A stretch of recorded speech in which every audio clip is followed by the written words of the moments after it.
کے بارے میں، تو اس پہ بھی میں چاہوں گا کہ اس کو آپ ذرا تفصیل کے ساتھ بیان کر دیں۔ جی، میں کئی مرتبہ یہ عرض کر چکا ہوں کہ جب آپ مکان لیتے ہیں کسی بینک سے، یا آپ گاڑی لیتے ہیں، یا کوئی اور چیز لیتے ہیں، یعنی ایک ہے کہ آپ روپیہ لیتے ہیں، روپیہ جب بھی لیا جائے گا اگر وہ قرض ہے تو اس پر منفعت کا کسی کو حق نہیں ہے۔ اصل میں سود کس کو کہتے ہیں؟ جب قرض پر نفع لیا جائے، قرض پر نفع لیا جائے، یعنی قرض آپ نے کسی شخص کو دیا، اس سے آپ نفع کا مطالبہ کرتے ہیں۔ اسلام کی تعلیم یہ ہے کہ اگر کوئی شخص آپ کے پاس اپنی کوئی ضرورت لے کے آیا ہے، وہ کوئی کاروبار کرنا چاہتا ہے، کوئی بچے کی تعلیم کے لیے اس کو پیسے کی ضرورت ہے، بیٹی کو گھر سے اٹھانا چاہتا ہے، قرض لینے کے لیے آ گیا ہے، تو پہلی چیز تو یہ ہے کہ آپ کی ضرورت سے زائد آپ کے پاس ہے تو آپ اس کو ویسے ہی پیش کر دیجئے، قرض کا کیا سوال ہے۔ اللہ تعالیٰ تو یہ کہتے ہیں کہ اپنی ضرورتوں سے، یعنی حال کی ضرورتیں، مستقبل کی ضرورتیں، ذاتی ضرورتیں، کاروباری ضرورتیں، ان ضرورتوں سے زائد جو کچھ آپ کے پاس یا میرے پاس موجود ہے وہ اصل میں معاشرے کا حق ہے، تو اس وجہ سے ویسے ہی دے دیجئے۔ لیکن اگر آپ ویسے نہیں دینا چاہتے تو قرض دیجئے، لیکن قرض پر کوئی منفعت نہ مانگیے، یہ ظلم ہے۔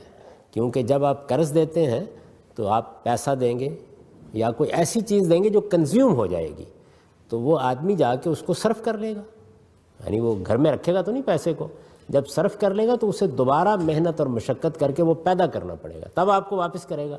اس پر منفعت کو ناجائز کر دیا گیا ہے، حرام کر دیا گیا ہے۔ لیکن جیسے ہی روپیہ چیز میں بدل جاتا ہے، یوزیبل چیز، اب وہ کنزیومیبل نہیں رہا، اب وہ یوزیبل ہو گیا، میز میں بدل گیا، کرسی میں بدل گیا، وہ آپ کو دے دی گئی ہے اور اسی کے ذریعے سے آپ کو روپیہ دیا گیا۔ آپ دیکھیے کہ اگر ویسے آپ بینک سے جا کے کہیں کہ مجھے 2 کروڑ روپیہ دے دیجئے، تو وہ آپ کو ایک پائی بھی دینے کے لیے آسانی سے تیار نہیں ہوگا، لیکن وہ کار کی شکل میں آپ کو لاکھوں دے دیتا ہے، وہ مکان کی صورت میں آپ کو کروڑوں دے دیتا ہے۔ کیوں؟ وجہ کیا ہے؟ اس میں روپیہ ایک کنزیومیبل چیز کی بجائے ایک یوزیبل چیز میں بدل گیا ہے۔ تو جب روپیہ یوزیبل چیز میں بدل جاتا ہے تو اس میں پھر سود نہیں ہوتا، وہ ختم ہو جاتا ہے۔ سود صرف کنزیومیبل چیزوں میں ہوتا ہے، یعنی یوزیبل چیزوں میں کبھی سود نہیں ہوتا۔ اس میں جو آپ زائد دیتے ہیں وہ کرایہ ہے۔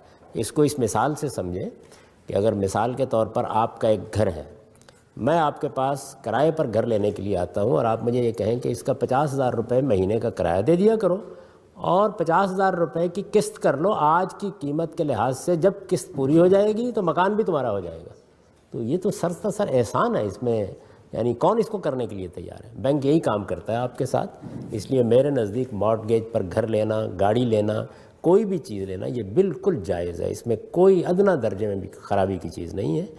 سود کا تعلق کنزیومیبل چیزوں سے ہوتا ہے، یوزیبل چیزوں سے نہیں ہوتا۔